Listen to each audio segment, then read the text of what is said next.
হারিয়েছে ফ্রান্স। আনচেলত্তিকে নাকানি চুবানি খাইয়ে ফ্রান্সের বড় জয়। মুখে বড় কথা বললেও আরও একবার হার নিয়ে মাঠ ছাড়ল সেলেসাওরা। বিশ্বকাপের আগে হেরেই প্রস্তুতি শুরু করলো নেইমিহীন ভিনি রাফিনহারা।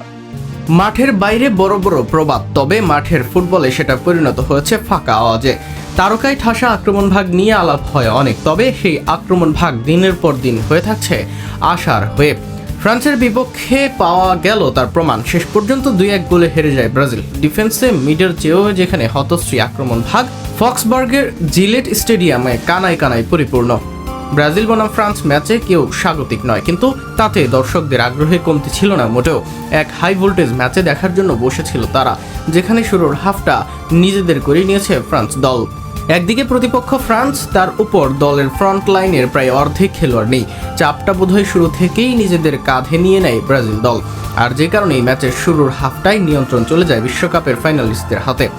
অলিস, ডেম্বেলে, এমবাপ্পেদের আক্রমণ সামলাতে হিমশিম খাচ্ছিল ব্রাজিল দল। বিশেষ করে রাইট উইং দিয়ে বেশি তৎপর থাকে ফ্রান্স, যেখানে অলিস ও ডেম্বেলে জুটি ব্রাজিলের ডিফেন্স ভাঙার চেষ্টা করেন। শুরুতে ডিফেন্সে ব্রাজিল কিছুটা সফল হয়, বেশ সলিডও মনে হচ্ছিল তাদের, তবে সেটাকে বেশিক্ষণ ধরে রাখতে পারেনি তারা।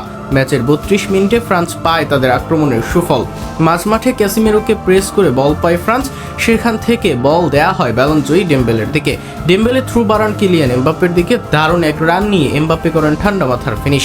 এডারসন এগিয়ে আসেন, তবে এমবাপ্পে ফুল ফিনিশ করে যেন জানিয়ে দেন কেন তিনি নতুন জেনারেশনের সেরাদের সেরা হিসেবে পরিচিত।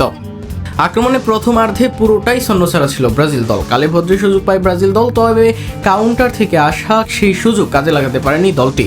উল্টো কুনহা, ক্যাসিমেরো ডিবক্সের বাইরে থেকে শট করে সুযোগ নষ্ট করেছেন। ড্রিবলিংয়ে অনেকটা খোলসবন্দি ছিলেন ভিনিসিয়াস। রাফিনিয়া বা মার্টিনেল্লি সুযোগের করতে পারেননি সদ্ব্যবহার, ফলে 1 গোলে পিছিয়ে থেকেই বিরতিতে যেতে হয় ব্রাজিল দলকে। দ্বিতীয়ার্ধে এসে গোছানো ফুটবল খেলেও ব্রাজিল দল গোলবার মুখে আক্রমণও করে তারা, তবে সেভাবে সুযোগ তৈরি করতে পারছিল না। উল্টো ম্যাচের 65 মিনিটে বিপদ হানা দেয় তাদের। ফ্রান্সের গতিশীল অ্যাটাকাররা নেন কাউন্টারের সুযোগ, আর সেখানে লিড ডাবল হুয়ান একিটেকের। আবার মাইকেল অলিসের থ্রু বল, আবারও এগিয়ে আসলেন এডারসন, ফেরাতে পারেনি বলটা। ম্যাচের 55 মিনিটে ব্রাজিলের আশা হয়ে আসা ফ্রান্সের সেন্টার ব্যাকের লাল কার্ড, লাস্ট ম্যান ফাউলের উপমেকানো লাল কার্ড দেখলে 10 জনের দল হয় ফ্রান্স। তবে সেই ফ্রান্সের কাছেও 1 গোল হজম করে ব্রাজিল দল। গোল হজম করে অবশ্যই 1 গোল শোধ দেয় সেলেসাওরা। 73 মিনিটে আদায় করা ফ্রি কিক থেকে পাওয়া গোল করেন সেন্টার ব্যাক ব্রেমার। দলে ফেরা ব্রেমারকে অ্যাসিস্ট করেন বদলি নামা পাবলো হেনরিক। তবে এরপর হেনরিকের ক্রস থেকে আরও 1 গোলের সুযোগ ছিল ব্রেমারের, বিশেষ করে 90 মিনিটে তার ভলি করা তৈরি করেছিল গোলের সুযোগ। ম্যাচের অতিরিক্ত সময়ে সহজ সুযোগ পেয়েও বাইরে মারেন ভিনিসিয়াস, তাতে আর ম্যাচে ফেরা হয় না ব্রাজিলের, হেরে করতে হয় ম্যাচ শেষ।